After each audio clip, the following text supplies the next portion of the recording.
Hello friends, मैं हर्षिता शुक्ला आप सभी लोगों का हर्षिता क्लासेस में बहुत बहुत स्वागत करती हूं। और फ्रेंड्स, आज मैं यूपी डीएलएड सेकेंड सेमेस्टर के हिंदी विषय का जो चैप्टर 1 है, आपका चैप्टर 1 है कहानी तथा लोक कथा से रिलेटेड ये चैप्टर है। फ्रेंड्स, ये चैप्टर का नेम है कहानी तथा लोक कथा। ठीक है फ्रेंड्स, तो कहानी तथा लोक कथा से जो है मैंने यहाँ इस वीडियो में टॉप 19 प्रश्नों को सम्मिलित किया है, जो कि सभी आपके very short answer type question है। फ्रेंड्स, सभी वेरी शॉर्ट हैं और बहुत ही महत्वपूर्ण है आपकी परीक्षाओं के लिए। डीएलएड की सेकेंड सेमेस्टर के परीक्षा के लिए बहुत बहुत इंपॉर्टेंट है, तो बिल्कुल पूरा वीडियो ध्यान से देखेंगे। अगर वीडियो पे नए हैं, चैनल पे नए हैं फ्रेंड्स, तो चैनल को बिल्कुल सब्सक्राइब करना ना भूलें और नोटिफिकेशन बेल को ज़रूर ऑन कर लेंगे, ताकि मेरे वीडियो की नोटिफिकेशन सबसे पहले आप तक पहुंच जाए। चलिए फ्रेंड्स, क्वेश्चन को स्टार्ट करते हैं। पहला क्वेश्चन है, पठन से क्या अभिप्राय है। बहुत ही अच्छा प्रश्न। तो पठन से अभिप्राय क्या होता है? पढ़ने से होता है। पठन जैसा कि नाम से ये फ्रेंड्स, पठन यानी पढ़ना। लेखन अगर आता है कहीं तो लेखन यानी होता है लिखने से संबंधित है। पठन मतलब पढ़ने से संबंधित है। और कहीं पर अगर आपको श्रवण वर्ड देखने को मिल जाता है, श्रवण शब्द देखने को मिल जाता है फ्रेंड्स, तो श्रवण मतलब होता है सुनना यानी सुनने से संबंधित। इन तीनों वर्ड्स को आप बिल्कुल ध्यान रखेंगे। नेक्स्ट क्वेश्चन नंबर 2 है फ्रेंड्स, पठन को परिभाषित करना है। तो पठन की परिभाषा जो दी थी वो किसने दी थी? डॉक्टर उमा मंगल ने दिया था। तो आप लिखेंगे डॉक्टर उमा मंगल के अनुसार। उस वक्त कॉमा और इन्वर्टेड कॉमा के अंतर्गत हमेशा जो है परिभाषाएं आप लिखेंगे। ठीक है, तो उमा मंगल के अनुसार क्या है कि वास्तव में जो है लिखित सामग्री को, जो लिखी हुई सामग्री है, उसको पढ़ते हुए अर्थ ग्रहण करने की क्रिया को पठन या वाचन कहते हैं। ध्यान दीजिएगा, जैसे मान लीजिए कोई लिखी हुई सामग्री है, उसको अर्थ समझते हुए उसका पढ़ना। ठीक है, मतलब ऐसा नहीं है कि जैसे कोई चीज़ अगर हम पढ़ रहे हैं और उसका अर्थ हमको समझ में ही नहीं आ रहा है, तो वो पठन में संबंधित नहीं होगा। ठीक है, उसका अर्थ समझते हुए जो है पढ़ने की क्रिया को पठन या वाचन कहते हैं। मतलब वो चीज़ें समझ में आनी चाहिए कि क्या लिखी हुई है और क्या कह रहा है, ये पैराग्राफ हमको क्या कह रहा है, ये चीज़ समझ में आना चाहिए, उसे ही पठन कहते हैं। नेक्स्ट क्वेश्चन नंबर 3 है फ्रेंड्स, सामूहिक वाचन किसे कहते हैं। ठीक है फ्रेंड्स, तो सामूहिक जैसा कि नाम से ही आपको पता है कि समूह के रूप में जो वाचन होता है या पठन होता है। ठीक है, जैसे कि अध्यापक जो है छात्रों को वर्ड, शब्द, कविता, बाल गीत को सभी छात्रों को उच्चारित करने के लिए कहता है, तो वह सामूहिक वाचन कहलाता है। आप लोग प्राइमरी स्कूल में देखे होंगे फ्रेंड्स, सारे बच्चे एक साथ जो है कविताएं और क्या कहते हैं, अगर जैसे पहाड़ा वगैरह हो गया, गिनती हो गया, ये आ आ इ ई हो गया, ये सारी चीज़ें जो है बच्चे क्या करते हैं, एक साथ ही उच्चारण करते हैं, उसका समूह में उच्चारण करते हैं। जब टीचर उनको पढ़ाते हैं या कोई एक बच्चा ही क्लास का उनको पढ़ाता है कक्षा का, तो वो उसके शब्दों को सुन करके सब एक साथ मिलके उच्चारण करते हैं। ठीक है, आप लोगों ने सभी ने देखा होगा ये चीज़, तो उसे ही सामूहिक उच्चारण कहते हैं। नेक्स्ट है फ्रेंड्स, व्यक्तिगत वाचन से आप क्या समझते हैं। तो व्यक्तिगत वाचन आप जैसा कि नाम से ही पता है फ्रेंड्स, सामूहिक मतलब हो गया कई लोगों का ग्रुप एक साथ उच्चारण करें, और व्यक्तिगत मतलब हो गया एक ही बच्चा, ओनली वन चाइल्ड। ठीक है, तो यहाँ पे व्यक्तिगत वाचन क्या होता है कि एक विद्यार्थी के द्वारा सस्वर किए जाने वाले वाचन को व्यक्तिगत वाचन कहते हैं। यह सामूहिक वाचन के बाद की प्रक्रिया है।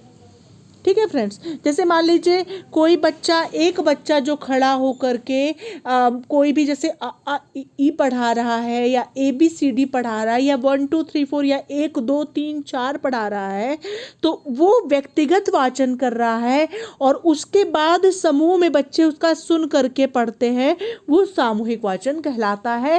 होप आप लोग को डिफरेंस दोनों में जो मैं बताना चाहती हूँ वो अच्छे से समझ में आ गया होगा।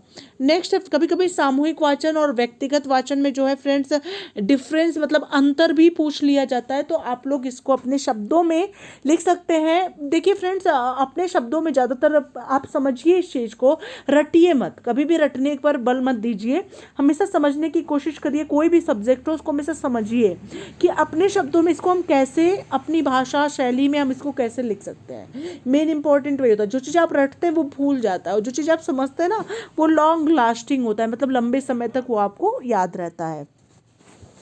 नेक्स्ट नंबर 5 क्वेश्चन है फ्रेंड्स, कहानी शिक्षण के द्वारा कौन सी शक्ति का विकास होता है। तो फ्रेंड्स कहानी शिक्षण के द्वारा जो है, कहानियाँ क्या होती है फ्रेंड्स, हमको ज़्यादा, जैसे अगर कोई राजा रानी की कहानी या जो कौवे की कहानी आप लोग सुने होंगे, कौवा प्यासा था और वो पानी की खोज में निकला और घड़े में थोड़ा सा पानी था, उसके बाद वो कंकड़ डाला, फिर घड़े से पानी ऊपर आ गया और जो है कौवा जो है प्यास बुझा लिया पानी पी करके और उड़ गया।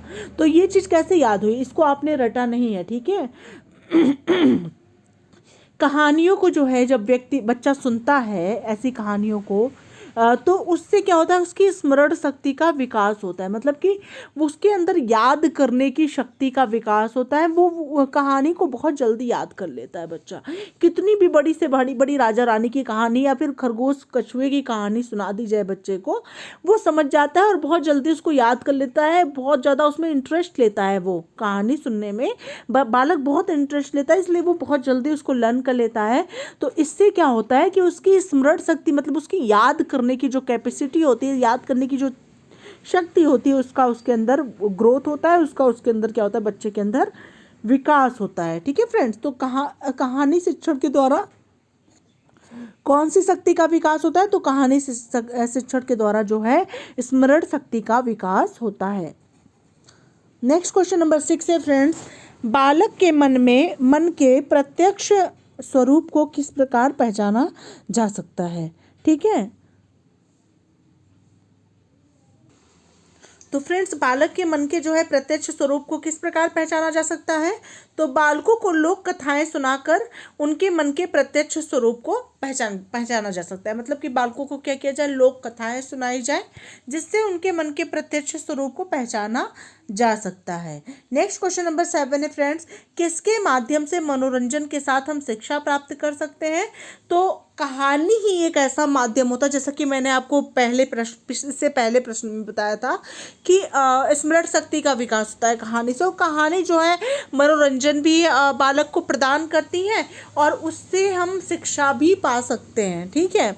कई कहानियाँ, छोटी छोटी कहानियाँ जो होती नैतिक शिक्षा के अंतर्गत जो बुक चलती है बच्चों की, उसमें जो मतलब लालच बुरी बला है, चोरी करना नहीं, चोरी करना चाहिए, चोरी करना पाप है, ऐसे करके जो कहानियाँ होती हैं उससे बच्चों को मनोरंजन भी बच्चों का होता है, मतलब बच्चे इंटरेस्ट भी लेते हैं उसको सुनने में, और उससे उनका क्या होता है कि उससे उनको सीख भी मिलती है कि ऐसी चीज़ें हमको नहीं करनी चाहिए, ठीक है।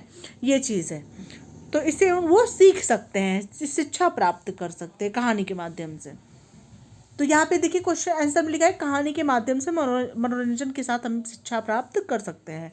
नेक्स्ट क्वेश्चन नंबर 8 है फ्रेंड्स, प्रेमचंद्र के समकालीन किन्हीं दो कहानीकारों के नाम लिखिए। तो पहले हैं जयशंकर प्रसाद और दूसरे हैं सुदर्शन। तो इसको बिल्कुल याद कर लें, जयशंकर प्रसाद और सुदर्शन। नेक्स्ट है फ्रेंड्स, कहानी किसे कहते हैं, बहुत ही महत्वपूर्ण। तो कहानी गद्य की वह विधा होती है। गद्य मतलब देखिए फ्रेंड्स, गद्य और पद्य दो संकलन होता है हिंदी में। गद्य मतलब होता है कि कहानी के रूप में, निबंध के रूप में जो चीज़ें होती हैं वो गद्य होता है, और पद्य मतलब होता है फ्रेंड्स दोहा के रूप में, चौपाई के रूप में जो चीज़ें होती हैं वो पद्य होती है।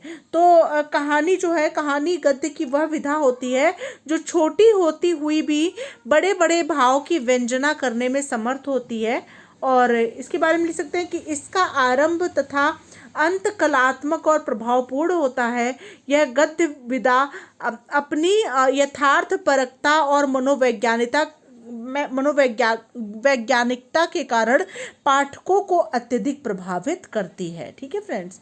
नेक्स्ट क्वेश्चन नंबर 10 है, आधुनिक साहित्य की सबसे अधिक लोकप्रिय विधा का नाम लिखिए। तो आधुनिक साहित्य की सबसे अधिक लोकप्रिय विधा क्या है, कहानी है। अगला क्वेश्चन नंबर 11 है, हिंदी की प्रथम आधुनिक कहानी का नाम लिखिए। तो हिंदी के प्रथम आधुनिक कहानी किशोरी लाल गोस्वामी द्वारा रचित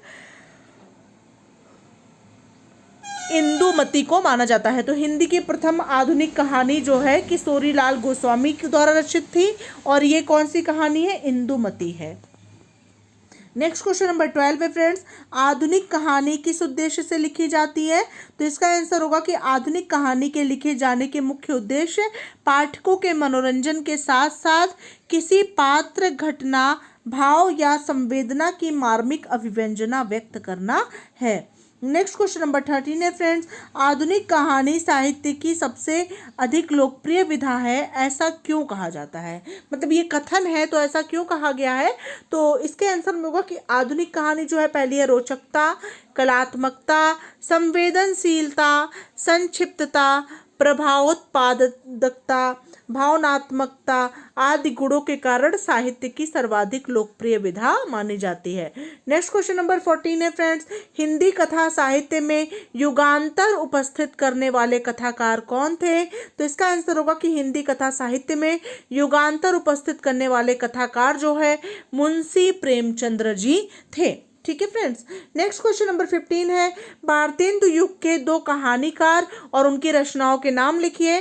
तो इसके आंसर में होगा कि भारतेंदु युग के दो कहानीकारों के नाम है अंबिका दत्त व्यास तथा चंडी प्रसाद सिंह, और इनकी रचनाओं के नाम क्रमशः कथा कुसुम कलिका तथा हास्य रतन है।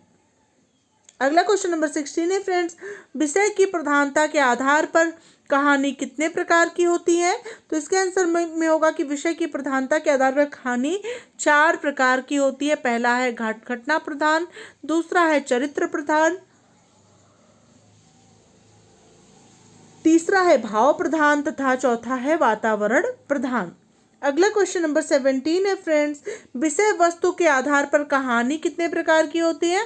तो विषय वस्तु के आधार पर कहानी निम्न प्रकार की होती है। पहली है ऐतिहासिक, दूसरी है सामाजिक, तीसरी है यथार्थवादी, चौथी है दार्शनिक, पांचवी है मनोवैज्ञानिक, छठवीं है फ्रेंड्स हास्य व्यंग्य प्रधान, और सातवीं है प्रतीकवादी आदि प्रकारों की होती है। नेक्स्ट क्वेश्चन नंबर 18 है, द्विवेदी युग के 4 प्रसिद्ध कहानीकारों के नाम लिखिए। तो द्विवेदी युग के 4 प्रसिद्ध कहानीकारों के नाम निम्न प्रकार से हैं। पहले हैं प्रेमचंद्र, दूसरे हैं चंद्रधर शर्मा गुलेरी, तीसरे हैं जयशंकर प्रसाद, चौथे हैं विश्वंभर नाथ कौशिक। नेक्स्ट क्वेश्चन नंबर 19 है फ्रेंड्स, कहानी का महत्व लिखिए। बहुत महत्वपूर्ण प्रश्न है। तो कहानी के माध्यम से मनोरंजन के साथ साथ शिक्षा भी मिलती है, अतः इसके महत्व को निम्न बिंदुओं द्वारा व्यक्त किया जा सकता है। पहला, कहानी जो है मनोरंजन का सबसे बड़ा साधन होता है। दूसरा है कहानी शिक्षण द्वारा बालकों का सर्वांगीण विकास होता है। तो इस प्रकार से आप कहानी के महत्व को इन 2 बिंदुओं के आधार पर लिख सकते हैं। तो ये रहे फ्रेंड्स टॉप 19 बहुत ही ज़्यादा महत्वपूर्ण डीएलएड सेकेंड सेमेस्टर के हिंदी विषय का चैप्टर 1 के very short answer type questions.